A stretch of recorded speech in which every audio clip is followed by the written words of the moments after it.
Então, vamos, né, na segunda parte do nosso bate-papo hoje. E aí nós temos, só para relembrarmos um pouquinho daquilo que nós vimos na semana passada, né, o olhar da doutrina espírita a respeito da depressão.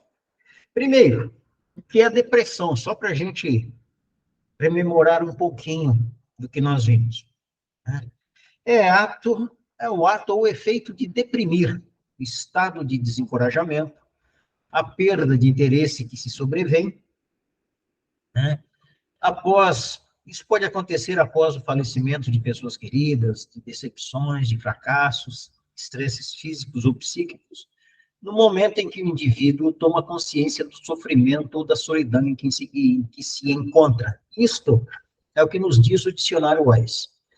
Invariavelmente, nós recebemos nas casas espíritas, meus irmãos, ou buscamos as casas espíritas para resolvermos exatamente estas situações que se apresentam a todos nós.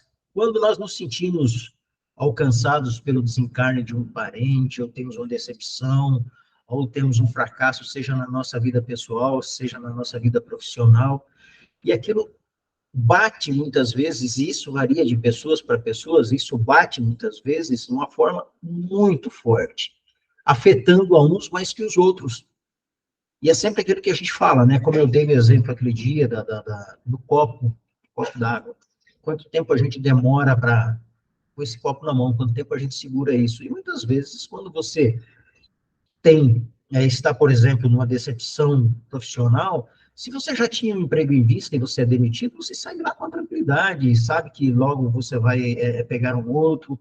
Então, a sua postura diante disso é de uma forma. Quando você sabe que não tem perspectiva nenhuma, a sua postura é completamente diferente.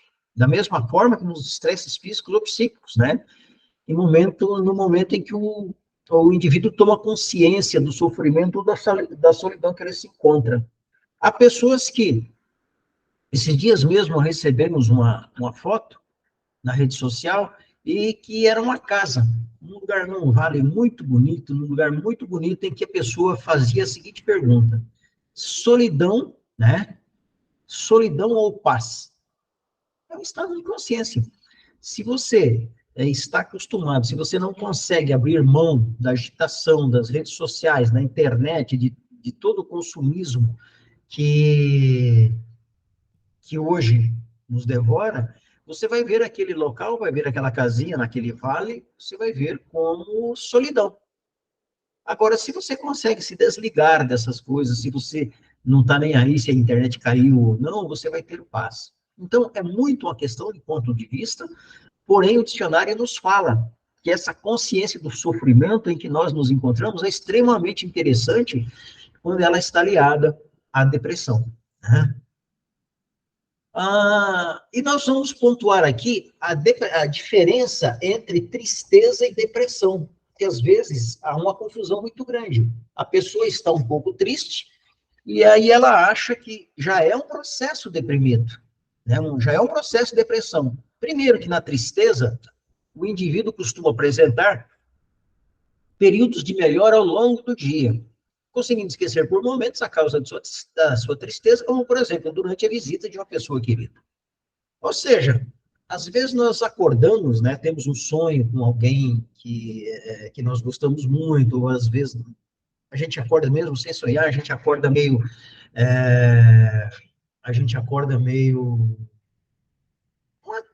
uma tristeza, um vazio dentro da gente, né?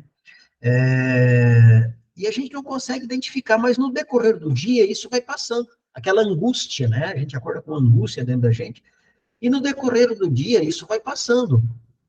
Então, essa tristeza, essa angústia, que passa, que vem, que passa, de repente você está bem, você está tranquilo, você já esqueceu tudo aquilo, da forma como você acordou, da forma como você levantou, ou às vezes chega alguém na tua casa, um vizinho, um parente, alguma coisa, e você simplesmente vence esse momento. É muito diferente de algo que perdure, né? Na depressão, o sentimento é contínuo e não alivia com a ajuda dos outros. Por mais que a pessoa chegue alguém na sua casa, que fale com você, por mais que que você receba um presente, que você receba um elogio, isso não acontece, isso permanece. Ela costuma também provocar um sentimento de culpa, mas sem motivo aparente. O deprimido sente uma pesada culpa, mas não sabe explicar bem por quê. E isto, eu posso dizer a vocês que é um processo terrível, né? Porque quando este processo de culpa, esse sentimento de culpa, ele se avizinha, ele toma posse, por assim dizer, de nós, parece que ele vai, é como se fosse uma teia invisível que ele vai envolvendo a pessoa de tal forma que a pessoa não consegue se mexer, não consegue ter ações, atitudes, para sair daquele estado letárgico, por assim dizer. Então, ela tem uma constância diferente da tristeza, que é momentânea. A depressão, ela já é mais acentuada, ela tem uma constância nesse sentido, né? E essa depressão, o depressivo, a pessoa que está com depressão, ela não sabe explicar exatamente o porquê disso. Eu nunca esqueço num processo, e hoje nós vamos trazer isso, um processo que nós encontramos certa vez no Magdala, em que nos trouxeram foi um casal lá de Cotia, inclusive, da, da, da SEI, na época era SEC, né, da Sociedade Espírita de Cotia, agora Atitude de Amor, em que esse casal era trabalhador da casa lá, né, e até por indicação naquela ocasião da própria Madalena, porque era com a moça o processo, e ela estava com pensamentos suicidas. E ela começou, exatamente, ela sabe, ela tinha um sentimento de culpa, mas ela não sabia explicar por quê. Ela falava assim, a culpa é minha, tá? Mas a culpa é do quê? Eu não sei, né? Então, a forma como isso estava, e concomitantemente naquela ocasião, era um processo que estava instalado, tanto da depressão, consequentemente, a obsessão por navegar na mesma onda mental, ou na mesma sintonia, em que foi difícil, nós lutamos com ela por aproximadamente 6 meses, né? Mas graças a Deus, hoje, ela está lá, leve, livre, leve, solta, trabalhando, teve filhos, enfim, isso é muito bom. Mas para nós diferenciarmos o que é tristeza e o que é depressão. Tá? Na visão espírita da depressão, e agora nós começamos a entrar na segunda parte, de fato, que foi a que nós não conseguimos semana passada. Eu estou com alergia terrível, pessoal, mas daqui a pouco passa. A visão espírita cristã sobre a depressão. Uma forma interessante de abordar a depressão, segundo a compreensão da doutrina espírita, é classificar por suas causas em predisponentes e preponderantes, conforme faz o autor espiritual Manuel Filomeno de Miranda na obra da mediúnica Tormentos da Obsessão. Quem não teve a oportunidade de ler, se tiver, leia. Extremamente interessante a abordagem do tema. E nesse fator preponderante, né, que é a causa principal, fator preponderante que dá a origem à depressão, é o próprio espírito encarnado. Somos nós, tá? O órgão doente reflete o desconforto do espírito. O órgão doente reflete o desconforto do espírito em si mesmo insano, que manifesta naquela área a deficiência, a mazela que afeta. Então, isso nós somos os responsáveis, tá? No fator preponderante, tá? Nós somos os responsáveis, muitas vezes, por nossas atitudes, muitas vezes por coisas que nós falamos, por coisas que nós fazemos, e aí a gente acaba ficando à mercê desta situação. No espírito se encontram as condições indispensáveis para a instalação do distúrbio, o que faz jus, a que faz jus, em razão do seu comportamento no transcurso das experiências sucessivas. E aí, de novo, a nossa responsabilidade. Por isso que Jesus dizia, né? Orai e vigiai. Este orai e vigiai, ele faz com que, quando nós sentirmos qualquer sensação, qualquer predisposição, dentro do fator preponderante, a gente sacudir as pulgas. Sabe? O que está acontecendo comigo? Eu não sou assim, não sou dessa forma. Porque se eventualmente aceitarmos, e aquilo vai se instalando vagarosamente, lentamente, se a gente vai aceitando, não vou agora. Eu sempre fui predisposto, eu sempre tive disposição de fazer as coisas imediatamente, mas tenho preguiça, não vou agora. Ah, amanhã eu faço. Aí chega amanhã, não, depois de amanhã eu faço. E isso vai se instalando. É como se uma água fosse penetrando num vaso de areia. Né? Então ela vai descendo lentamente até envolver todo o ambiente. E aí, essas condições, elas se encontram em nós. Né? Na instalação do distúrbio. Ou seja, em razão do meu comportamento, daquilo que eu posso fazer, não só nesta, mas em outras encarnações. Tanto é que nós vamos ver hoje, segundo Manuel Filomeno de Miranda e outros autores, as consequências que nós trazemos de vidas pretéritas, que parece que não, né? Parece que não, mas que trazemos. Enfim, ainda dentro desse processo, completando essa informação, o Espírito Joana de Ângeles, que em várias das suas mensagens trata da depressão, e Joana de Ângeles é um dos espíritos que mais falam a respeito, deposita no sentimento de culpa a fonte de desequilíbrio que predispõe o reencarnante à depressão endógena, que nós já vimos na aula anterior. A depressão tem a sua gênese no espírito que reencarna com alta dose de culpa. E aqui, invariavelmente, se nós observarmos, hoje, a faixa etária dos depressivos, ou de onde se instala a depressão, nós vamos observar em jovens. Esses mesmos jovens que nós também já vimos aqui, que a reminiscência das suas reencarnações passadas estão muito latentes naquela faixa etária dos 12 aos 16, né? Mais precisamente, ela começa lá nos 7, 8 anos, mas ela vai acentuar na faixa dos 12, 13 anos, que, como eu já falei, é a idade da adolescência, em que o espírito tem essa lembrança, essas sensações das vidas passadas.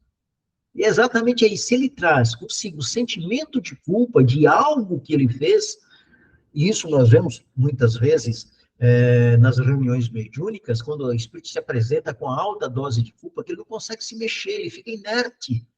Ele fica como se tivesse um grande vazio no seu peito, um oco, um buraco ali. Então, na depressão endógena, quando você traz essas sensações, né?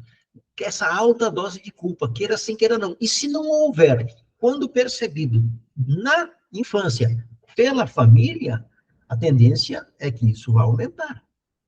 Porque a partir do instante que ele chega naquele momento, que ele tem uma reminiscência um pouco mais lúcida, né, embora não se lembre completamente, mas que isso traz no bujo da sua consciência espiritual, e isso não for amenizado, isso não for conduzido, isso não for educado, vai se instalar, que é o que está acontecendo.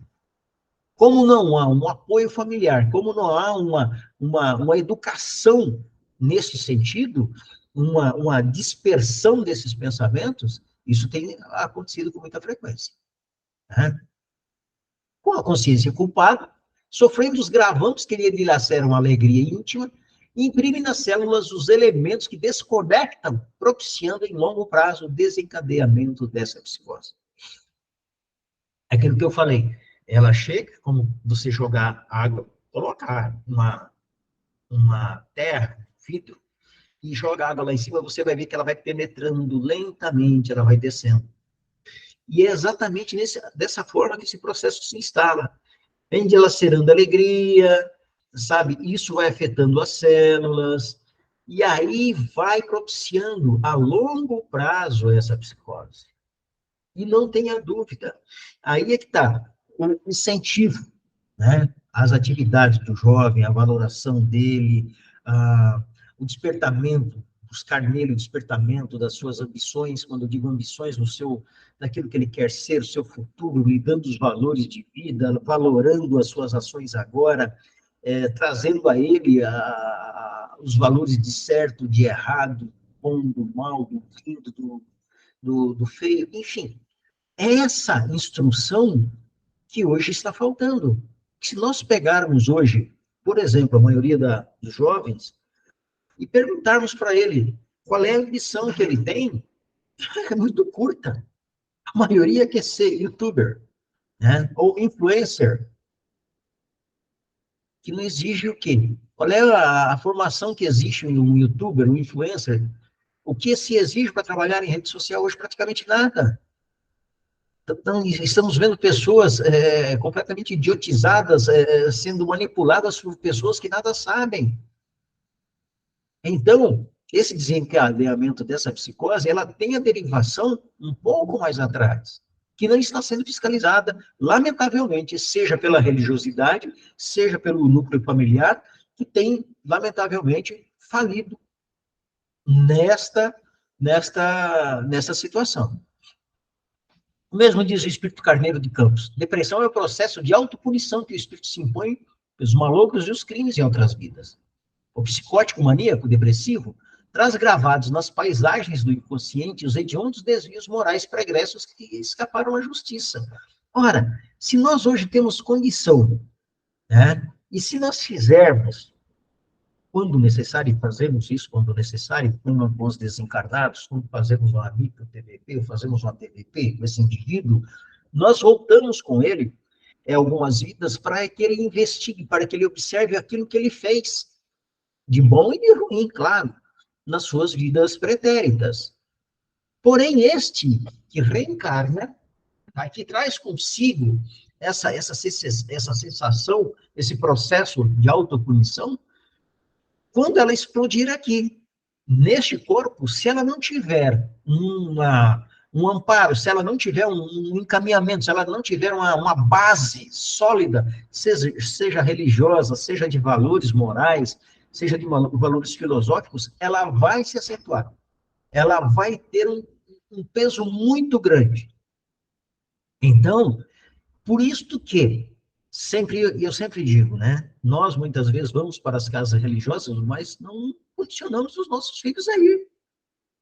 E aí, quando eles estiverem nas portas das drogas, nas portas da depressão, nas portas do desespero, nas portas da mente vazia, a gente diz que não sabe o que fazer com ele. Claro que não sabe. Você não começou, como que vai saber fazer agora? Porque essa base tem que vir lá de baixo. Não é quando ele tiver 18, 20 anos, que vai ser muito mais difícil ele ter uma mudança. Agora, quando nós começamos lá embaixo, na base, quando ele começou a falar, quando ele começou a entender as coisas, vamos ali, então, passando os valores, passando a educação, passando para ele o incentivo, aplaudir ao invés de só denegrir o indivíduo, ele vai ter, a partir do instante que ele tiver a consciência de que se ele errou, ele pode acertar, se ele perder, ele pode ganhar, vai melhorar. Ele vai chegar numa condição, aos seus 15, 16 anos, quando ele estiver saindo dessa fase da reminiscência, completamente estabilizado. Mas teremos que criar a ele condições, dificuldades, oportunidades de raciocínio. Então, é extremamente interessante nesta situação, quando a gente observa o que diz o Carneiro de Campos. Essa autopunição que o Espírito traz. Se ele já traz isso consigo, e nós não temos o conhecimento, ou não temos a preocupação nessa educação, o infeliz vai degringolar. Infelizmente é assim. Lamentavelmente é assim. Né? E ele vai sofrer com isso. Ainda, já entre os fatos predisponentes, que são os fatores da influência, né, responsáveis pelo desencadeamento do processo, devem ser citados fatores genéticos. Entre os fatores, nós vimos os preponentes. Agora são os predisponentes, fatores genéticos. Segundo o médico psiquiatra Jaider Rodrigues de Paula, estão no perispírito as matrizes da depressão. Olha só. Quando ele fala de genética, ele está falando de vida pretérita. Estão no perispírito, porque ele é da AME, né? As matrizes da depressão. Se o reencarnante traz esculpido no seu psicossoma as matrizes da depressão, elas influenciarão ativamente na seleção genética dos elementos que poderão viabilizá-lo na vida física. E aí nós estamos falando o perispírito moldando o corpo físico de acordo com a necessidade, seja da prova ou da expiação, porque ele pode trazer nisso uma prova para vencer esse processo. E dentro da formação genética do corpo, isto pode ter o seu peso. E a gente pensa que não. Tá? A gente pensa que não. Poderão viabilizá-lo na vida física, poderá ter influência na vida física, né? Então, meus irmãos, às vezes, de aí é que tem que, sabe, eu, sendo a Vande, a psicopedagoga, eu quando vou lá, vejo aquelas crianças lá no consultório dela, eu fico imaginando, né, as dificuldades que aqueles pequeninos têm. Pode estar ali um espírito muito mais antigo que o meu, mas a dificuldade que ele vai ter, se ele trouxer estas impressões gravadas no seu psicossoma, ele vai ter muita dificuldade. Seja na família, se a família não souber tratar isso. E hoje, invariavelmente, quando as crianças apresentam qualquer quadro depressivo, qualquer quadro fora dos padrões ditos normais, a primeira coisa que a gente faz é procurar um profissional. Claro, isso deve ser feito. Mas está se esquecendo da religiosidade. Se nós perguntarmos a esses pais que levam seus filhos aos psicólogos, aos psiquiatras, aos psicopedagogos, qual é a frequência que você leva ele numa casa religiosa, qual é a frequência que ele faz uma prece? Eles não saberão responder. Não saberão. É só nós fazermos a pesquisa que eles não saberão responder. Nós teremos surpresas. Tá? Fatores genéticos aí. Aqui nós tínhamos os fatores genéticos, aqui nós temos ainda os fatores genéticos. Tá? Na obra já citada, Manuel Filomeno de Miranda registra como se dá esse processo. No processo reencarnatório, o espírito imprime nos genes as suas necessidades evolutivas. E isso é o perispírito moldando o corpo físico. Tá? Desencadeando os distúrbios correspondentes ao processo de crescimento moral no momento adequado da vida física. Ou seja, arquivados na gaveta da consciência, estas gavetas serão abertas no momento adequado da vida. Talvez aos 20, talvez aos 30, talvez aos 16 anos. Nós não sabemos. Os genes registram o desconcerto vibratório produzido pelas ações incorretas no futuro reencarnante. Então, quando começa lá a junção, quando o óvulo fecundado, que o perispírito, que o espírito se une ao corpo, ao óvulo, que vai o perispírito moldar esse corpo físico, ele vai trazer essas genes alteradas ou não, de acordo com aquilo que ele vai viver, passando a constituir-se um campo no qual se apresentarão os distúrbios do futuro quimismo cerebral. Ele traz consigo. Ele não vai adquirir aqui. Ele pode adquirir aqui, sim, a partir do momento em que ele, da forma como ele vive, da forma como ele se relaciona, da forma como ele se comporta. E se não tratado, ele vai levar para frente, que é o que está acontecendo.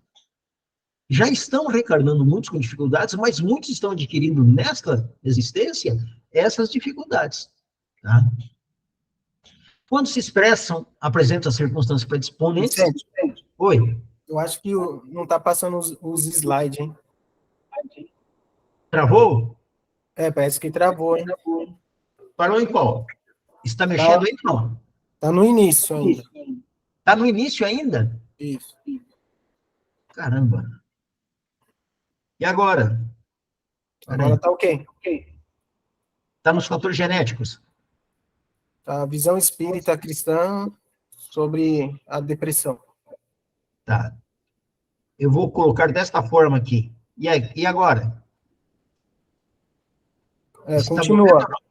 Continua com a visão espírita cristã sobre a depressão. Tá, mas... Fatores genéticos, sim. Ah, tá. Então está mudando agora. Sim. Tá. Que é aqui que nós estávamos, né? Ok? Quando se apresenta circunstâncias predisponentes, manifesta-se o quadro já existente nas intrincadas conexões neuronais, produzindo por fenômenos de vibração eletroquímica o transtorno. Miranda cita os neurotransmissores serotonina e noradrenalina como elementos importantes que sofrem impacto nessas alterações, que são componentes do corpo físico. O espírito moldado vai, então, nos dar esta condição e esta situação para que ele se apresente no momento certo, em que o indivíduo vai desenvolver essa predisposição diante daquela necessidade. Agora, imaginemos que, lá na infância, ele traz tudo isso consigo. Lá na sua infância, ele começa a ser tratado, ele começa a ser orientado, com certeza que isso, as mudanças de energia transformam o perispírito, e o perispírito vai jogar no corpo físico, melhorando as condições dessas genes. Eu não tenho nenhuma dúvida disso. Né? Isso vai acontecer a partir do momento em que esse indivíduo, ele é amado, ele é respeitado, ele é orientado, é colocado a ele, imposto a ele limites, ou coisa que o valha. Tá? Opa, então tá meio lento. Mudou aí, Fábio? Sim. Tá. Os problemas hormonais, em especial os hormônios esteroides, estrênios e androgênios relacionados com o sexo, que desempenham um papel fundamental no humor e no comportamento mental. Veja você, né? Parece que não. Mas se nós observarmos, e se prepare, meus irmãos, essa famosa, e as pessoas não estão pensando nisso, a ideologia de gênero, é um saco de fazer malucos, porque a partir do momento que se apregoa esta condição, essa situação, imagina a confusão mental que está se instalando na cabeça dessa rapaziada, dessa juventude. O que isso não vai gerar lá na frente? E se existe já uma predisposição do espírito, imagina como isso está potencializando. É de uma irresponsabilidade que não se tem tamanho. É uma entrega completa e total às mazelas das viciações. Infelizmente. Infelizmente. Tá? Quando você tem, no processo reencarnatório, a definição sexual, masculino e feminino, macho e fêmea, e alguém diz para você que você pode ser o que você quiser, ele está te jogando no lodo das viciações, para você se degringolar. E se você trouxer isto, se você estiver vivendo uma prova masculina, num corpo masculino, e traz as impressões femininas, imagina a confusão que isso vai gerar. Nós não temos ideia de como esse espírito ele poderá enlouquecer, inclusive, tá? A partir do momento que lhe dão as informações e lhe induzem a prática disso. É complicado. Os problemas de obsessão espiritual, no qual o espírito estabelece um processo de desequilíbrio no homem encarnado. A obsessão se torna possível graças à ação do agente no campo perispiritual do paciente. A consciência de culpa do hospedeiro, desarticula o campo vibratório que o defende do exterior. Nessa área deficiente, por sintonia, fixa-se a indução perturbadora do hóspede. Ou seja, tá? Aquilo que nós falamos, sintonia, mesma onda mental.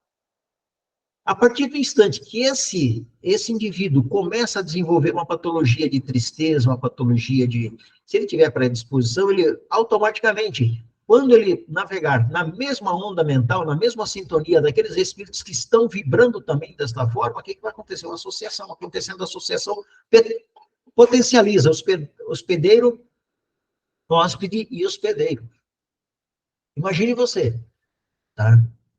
Essa associação, essa conjunção de vontades e intenções. A potência que isso dá. Porque os espíritos só, em nós, eles só potencializam aquilo que já está dentro da gente. Claro que trazem muitas coisas, mas sabendo que se ele jogar uma faísca dentro daquilo que nós temos, de um vício que nós temos, ou de uma dificuldade que nós temos, se ele jogar uma faísca ali, vai pegar fogo. Então, é extremamente importante nós observarmos quando, na educação religiosa, estas situações, principalmente na proteção aos processos obsessivos, que é o evangelho no lar, são os passes, a religiosidade. Em outras ocasiões, quando a culpa é de menor intensidade, o cobrador sitia a usina mental do futuro hospedeiro, que termina por aceitar a inspiração perniciosa, tendo início o intercâmbio telepático, que romperá o campo de defesa, facultando assim a instalação da parasitose. Aqui, nessas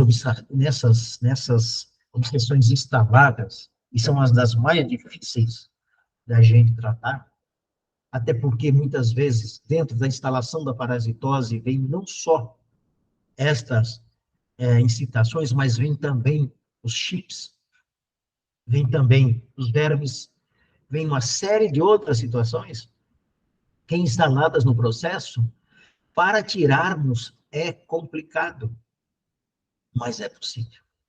Né?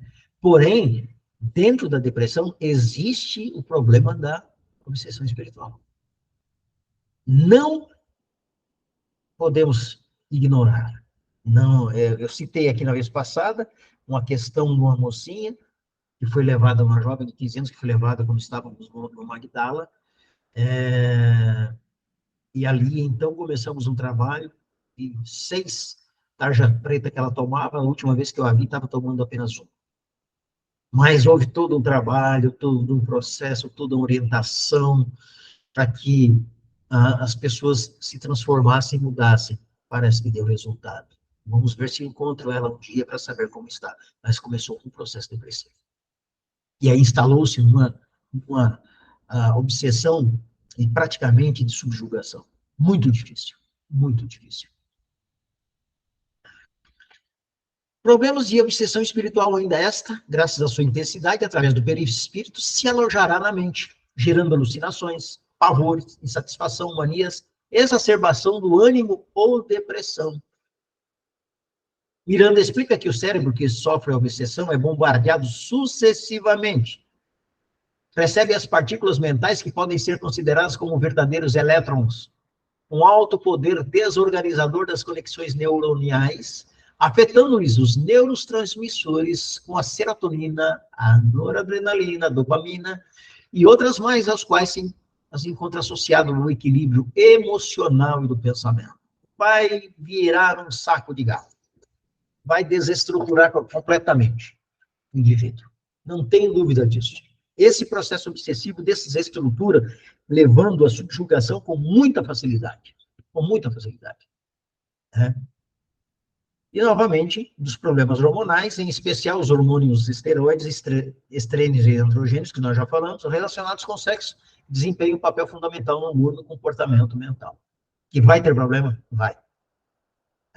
Não temos nenhuma dúvida disso. Ainda, problemas de obsessão, no qual o espírito estabelece o processo de desequilíbrio no homem encarnado. A obsessão se torna possível graças à ação do agente no campo perispiritual. Ele vai agir já no perispírito. Observe que lá atrás foi de uma outra forma. Aqui ele vai agir no perispírito, ele vai trabalhar o perispírito. A consciência de culpa do hospedeiro desarticula o campo vibratório, que o defende do exterior. E nessa área deficiente, por sintonia, fixa essa indução perturbadora do hóspede. Ou seja, aqui, a partir do momento que ele consegue minar, né, e consegue neutralizar aquela barreira natural que nós temos, da vontade da prece, de fazer a prece, coisa que o valha, tá? Esse campo, quando ele desarticula esse campo vibratório, ele nos deixa à mercê dele, completamente. E nessa área deficiente, por sintonia, fixa essa indução perturbadora. E muitas vezes nós encontramos nos Vingadores, principalmente, que a gente encontra lá no Céu e Inferno, no Diálogo com as Sombras, do Hermínio Miranda, nos falando a respeito. Quando esses organizadores, os articuladores, os engenheiros dos processos, eles fazem exatamente dessa forma. Eles vão programar tranquilamente no momento certo, na hora certa, da forma certa, com a ferramenta certa, e assim sucessivamente. A partir do momento que esta obsessão espiritual, essa obsessão, ela se instala principalmente por vingança, eles são extremamente meticulosos. Extremamente meticulosos. E tantas e quantas vezes, quando tratamos assuntos da depressão, que levados à casa espírita para passar pela fluidoterapia, e que concomitantemente se trabalham nos grupos mediúnicos, encontramos os indivíduos dizendo, não, eu vou fazer isso, eu vou fazer aquilo, já começou, vocês interferiram, coisa nesse sentido. Quantas vezes a gente encontra isso? E somos atacados por isso. Porque há, de fato, e esta depressão, associada ao processo obsessivo, Se não for tratado, meus irmãos, leva à loucura, leva ao desencarne. Com certeza, não tenho dúvida disso. Em outras ocasiões, quando a culpa é de menor intensidade, o cobrador sentia a usina mental do futuro hospedeiro, que termina por aceitar a inspiração perniciosa. Então, eu vou incutir na mente dele algo que eu quero fazer para prejudicá-lo, para que ele se torne um refém, um assassino, um criminoso. Tendo início o intercâmbio telepático, que romperá o campo de defesa, facultando assim a instalação da parasitose. Aquilo que já falou lá atrás. Tá? Os problemas ainda da obsessão espiritual. Esta, graças à sua intensidade, através do perispírito, se alojará na mente, gerando alucinações, pavores, insatisfações, manias, exacerbação do ânimo ou depressão. Uma depressão pode se transformar numa obsessão? Sim. Uma obsessão pode se transformar numa depressão? Sim. Tá? Muitas vezes o indivíduo, ele não tem nenhum problema, é uma pessoa alegre, tal, aquela coisa toda, mas de repente alguém encontrou com ele, te achei. Pega uma cunha, acha uma rachadura ali, penetra e vai se vingar, levando ao processo depressivo que começou-se com um processo obsessivo. Percebeu? Então, estas trabalham juntas, ou de um lado ou de outro. Miranda explica que o cérebro que sofre a obsessão é bombardeado sucessivamente. Recebe as partículas mentais que podem ser consideradas como verdadeiros elétrons, com alto poder desorganizador dos neurônios, afetando os neurotransmissores. Já falamos nisso, né? O equilíbrio emocional, repetiu esse slide, infelizmente.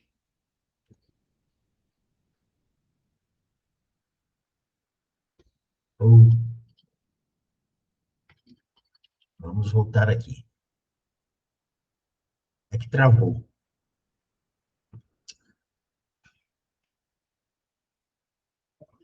Aqui já passamos. Né? Então, ainda que a intensidade também, Miranda explica, também já passamos aqui. É que hoje está travando tudo aqui, vocês me perdoem, viu? O processo de autocura. E aqui, meus irmãos, saímos da visão espírita da depressão e vamos para o processo de autocura. E é extremamente importante aqui o auxílio da família, tá? Segundo Joana de Ângeles, observar o pensamento que irradia energias positivas, desejar a saúde, concentrar na saúde e visualizar a saúde. Esse é um processo de autocura. A partir do momento que a gente percebe, que a gente constata, nós devemos observar esses pensamentos e fazer com que o paciente ou aquele que está sendo bombardeado por isso possa vibrar nas energias positivas. Não é fácil. Não é fácil. Porque quando ele está num processo mais adiantado, tirá-lo daquele campo mental cerceado é complicado. Tá? Manter sintonia mental com Deus, fonte do poder. É necessário, queira sim, queira não. E aqui vem muito a energia, o evangelho no lar. Muitas vezes, muitas pessoas vão fazer tratamentos fluidoterápicos em favor dos outros. É válido? Com certeza. Melhor será se conseguir levar o indivíduo. É muito mais fácil. Tá? Funciona com muito mais rapidez. Cuidar do aspecto físico. Nesse caso, dieta, higiene e ordem nas atividades. Ou seja, aquele que quando você perceber que o indivíduo, de alguma forma, estiver negligenciando na sua aparência, não quer tomar banho, não quer fazer barba, não quer... Isso nós temos que incentivar, nós temos que, com que ele se cuide, orientando, puxa vida, você não era assim, você, vamos tomar um banho, vamos ficar bonito, vamos sair, alguma coisa nesse sentido. Mas tirar ele daquela zona de exclusão que ele mesmo se coloca, que ele também se acha. Canalização dos pensamentos e das emoções para o amor, a compaixão, a justiça, a equanimidade e a paz. Essa canalização de pensamentos, meus irmãos, é extremamente importante, aí vai nas nossas vibrações, aí vai o evangelho regular, aí vai também o tratamento clínico que se faz necessário. Tá? O processo, nós vimos o autocura, o processo de cura. Buscar auxílio de profissional especializado. Sempre. Sempre. Tá? Atendimento fraterno. Fluidoterapia. O que é a fluidoterapia? São os passes, água fluidificada, são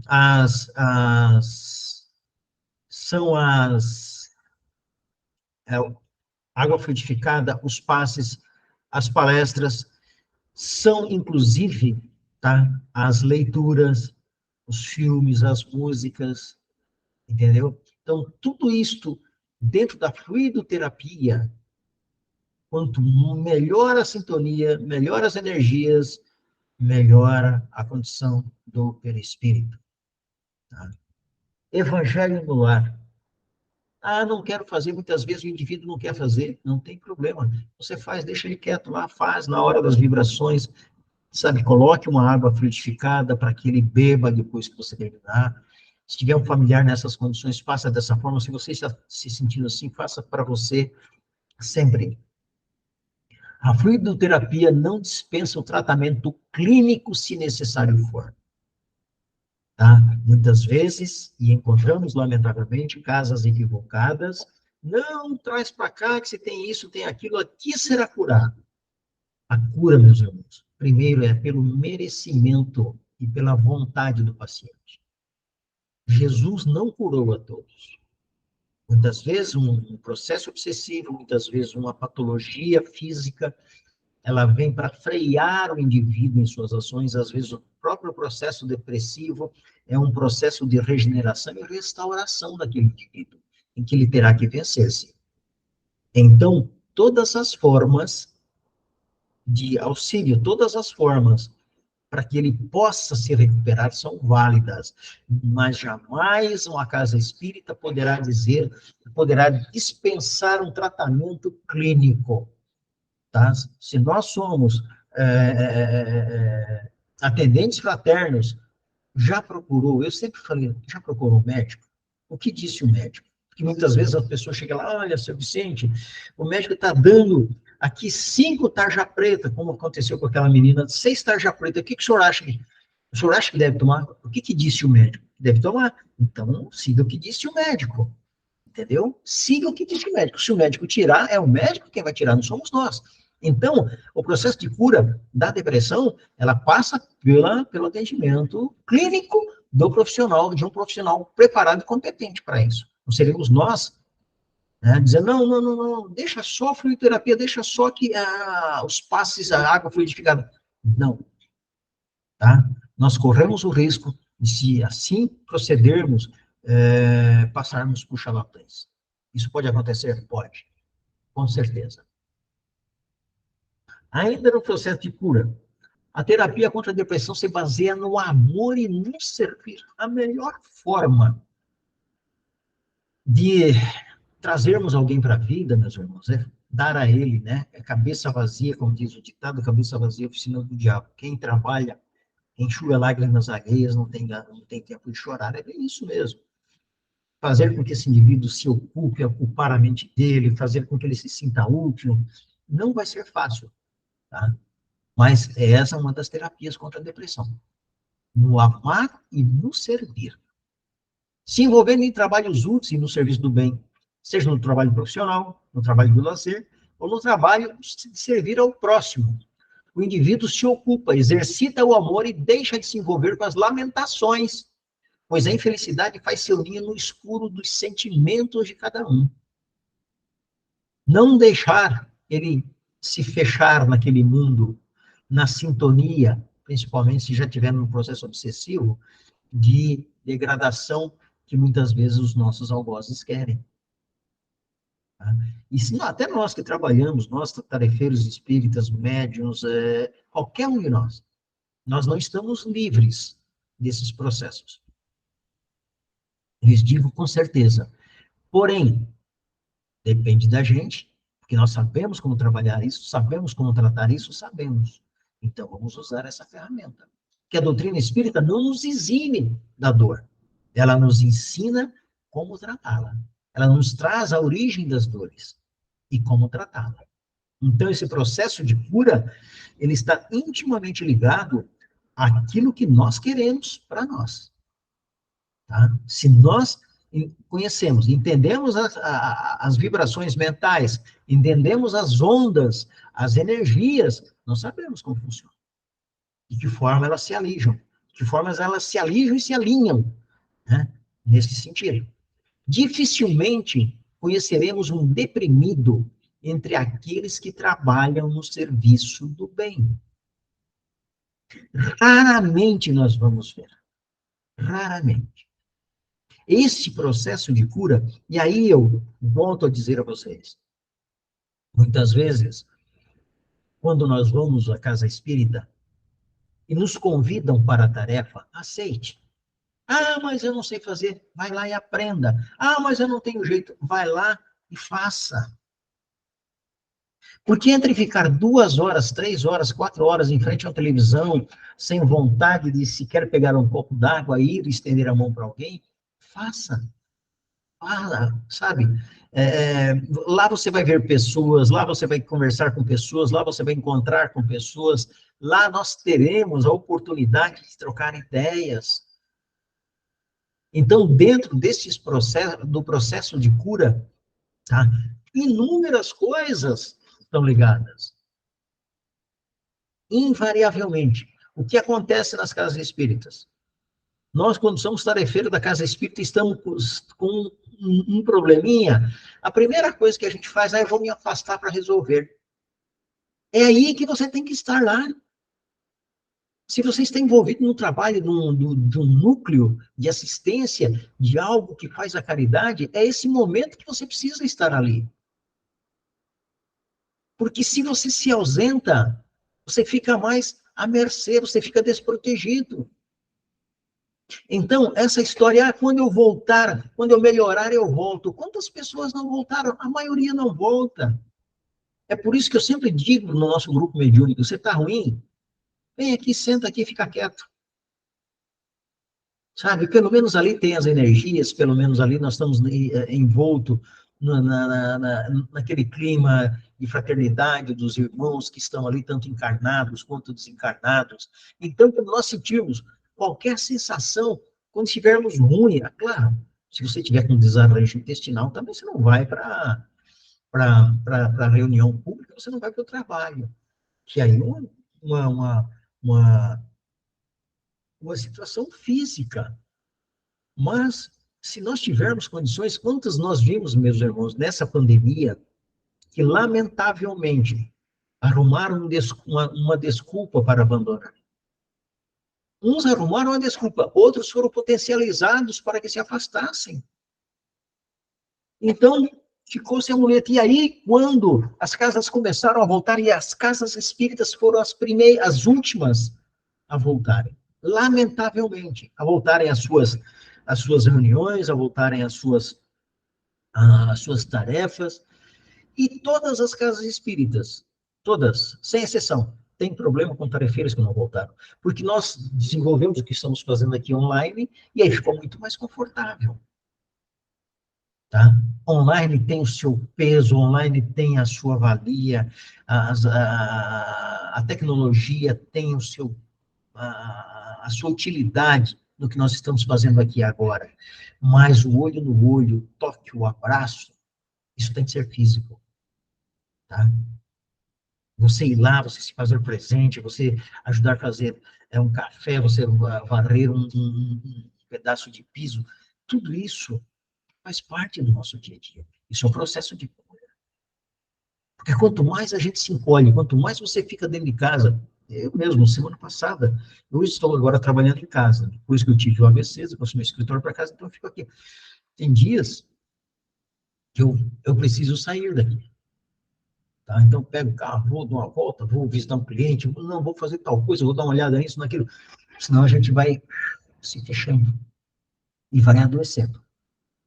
Então, é extremamente interessante nós observarmos como estamos agindo. Quais são as sensações que nós estamos tendo. A partir do momento que conhecemos o processo das obsessões, conhecemos o processo da depressão, sabemos como sair, vamos exercitar. Eu confesso a vocês, né? Eu confesso a vocês, acho que eu falei para a Zefa, falei para o pessoal do Caminho de Damasco, eu não sei se falei, pessoal, mas a aula do sábado passado me despertou uma série de luzes amarelinhas, acenda a luz aí, acenda a luz amarela. Senão a gente se deixa levar. E não pode. Recebemos, na quinta-feira, a orientação dos mentores nesse sentido. Para que a gente não desanime, para que a gente não caia nessa ação perniciosa. Então, o processo de cura depende de nós. Está baseado no amor e no servir. Enquanto nós tivermos essa predisposição, enquanto nós observarmos que há, sim, condições de fazer, temos que fazer. Né? Aqui está a bibliografia do que nós usamos, né? Psicopatologia, semiologia dos transtornos mentais, que é do Dr. Paulo, da Dalgala Rondo, Tormentos da Obsessão, que é fantástico, pode-se ler, Trilhas da Libertação também, Evangelho, que dispensa comentários, Nostalgia e Depressão, Joana de Ângeles. Este livro é extremamente interessante. Quem tiver condições de ler, por favor. Depressão, da Sueli Caldas Schubert, aliás, Isaías Claro, tá? Causas, Consequências e Tratamento. É um livrinho pequeno, fantástico. E os Laudos Espíritas da Loucura, do Lamartine Pagliano. Tá certo? Foi que nós fizemos a primeira e a segunda parte da nossa aula de hoje, né? E vamos ter, no dia 27/5, por que dia 27/5?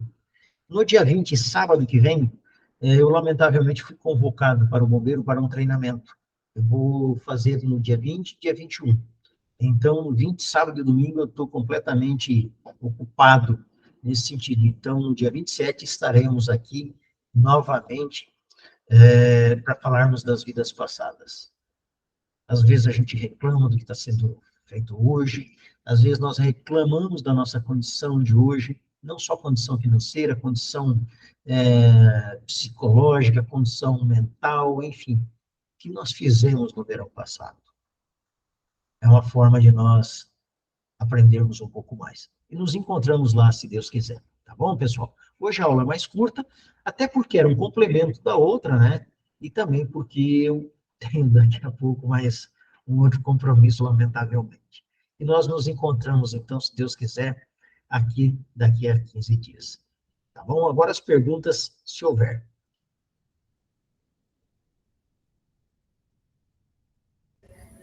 Beleza, pessoal? Perfeito. Bom, alguém gostaria de fazer a prece final?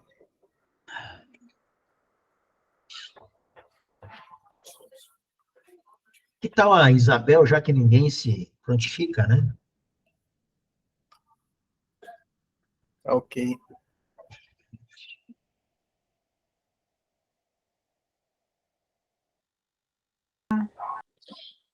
Nesse momento em que nos acalmamos, nosso pensamento, refletimos sobre tudo o que nos foi dito pelo nosso irmão Vicente, elevando o pensamento, agradecendo a Deus a oportunidade desse momento, desse aprendizado, que possamos nós, dentro de tudo isso que aprendemos, levar esses ensinamentos ao nosso próximo, observar os outros com amor e com fraternidade.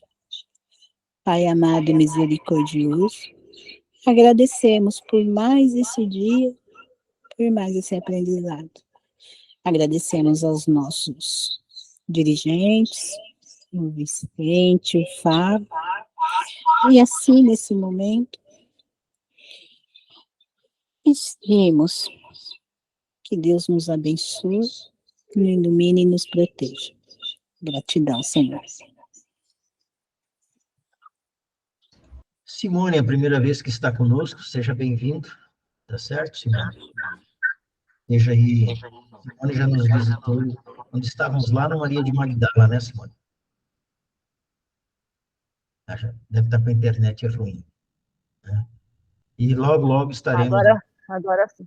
Agora sim. Eu frequentei algumas reuniões lá e também acho que foi o ano passado eu fiz um curso de introdução ao espiritismo pela FESP, né? Sim. E aí eu acabei não entrando nesse grupo porque eu comecei a trabalhar e eu tenho realmente pouco tempo também, né? Mas na medida do possível eu vou ver se eu consigo acompanhar. Seja bem-vindo, Eduardo. Obrigada. É a primeira vez que eu vejo aqui, Eduardo. Eu frequentando há pouco tempo, um mês mais ou menos, o Aconchego e Luz, né? Opa. Eu já assisti a palestra do senhor lá, o senhor Vicente, e eu estou participando hoje, a semana retrasada eu consegui chegar quase no final, né? Sim. Estamos aí, né? Para aprender um pouco mais. Vamos aprender juntos, né, Eduardo? Sim. Muitas vezes, eu não me lembro de todas as pessoas que eu passo nas casas. É muito mais fácil vocês se lembrarem de mim do que eu de vocês, que são muitas pessoas, né? Mas a gente fica muito feliz de vê-lo por aqui. Obrigado. Eu estava te acompanhando desde o Visão Espírita, né? Quando Correto. eu fazia esse curso também. E para mim é interessante, porque eu estudo, né? Você pode ver que o meu fundo aqui é uma mesquita, né? Onde eu estive com meu irmão. E eu estudo as duas religiões, né? Porque para quem não sabe, tem muita assim, uma ligação, né? Vamos assim dizer. E claro que para a gente é difícil a gente falar isso para o muçulmano, mas eu acho que para um espírita a pessoa entende melhor, né? Essas ligações que a gente consegue fazer entre as religiões. E só para resumir, né? Você, Vicente, deve saber disso. O espiritismo ele tem essa ligação com o islamismo através do espírito Ismael. Sim. Né, que é o que deu origem aos povos árabes e ao islamismo, né, religião. Então, é por isso que eu continuo estudando as duas. Não por acaso, Ismael, que é o espírito protetor do Brasil. O protetor do Brasil, né? Exatamente. Perfeito, meus irmãos. Então, olha, estamos de férias no sábado que vem, mas temos um compromisso para o outro sábado, sem esquecer que terça-feira, tá? Temos o Evangelho no Lar. Ok? O Fábio estará aqui a postos, porque o Vicente também, com a palestra que foi marcada ano passado, eu tenho que cumprir, lamentável não, felizmente, uma palestra na terça-feira, uma aula na terça-feira. E eu agradeço que, enquanto estão me dando serviço, assim, longo, né? Quando Vicente, você pode programar para janeiro do ano que vem? Posso. Correndo eu marco, porque é sinal que ainda devo estar encarnado até lá. Se a espiritualidade está me dando serviço para daqui a um ano, para daqui a 6 meses, é sinal que eles ainda contam comigo, né? Então, eu não deixo de marcar. Tá certo? Fiquem com Deus. E vou agora para uma outra aula, se Deus quiser. Um abraço a todos e fiquemos em paz. Um feliz Dia das Mães. Um outro detalhe, extremamente importante. Hoje, quando formos fazer as nossas preces de agradecimento, vamos nos lembrar dos nossos irmãos ditos pretos velhos. Hoje é 13 de maio, a libertação dos escravos. Tá? Hoje, os nossos irmãos festejam na sua liberdade física, porque a mental já estava liberta há muito tempo. Tá bom? Tá bom. Em paz, pessoal. Bom final de semana. Obrigado. Amém. Bom final de semana, Vicente. Boa semana a todos. Tchau. Boa aula, Vicente. Obrigado. Para todas as mães. Bom trabalho. Tchau. Tchau a todo mundo. Obrigado.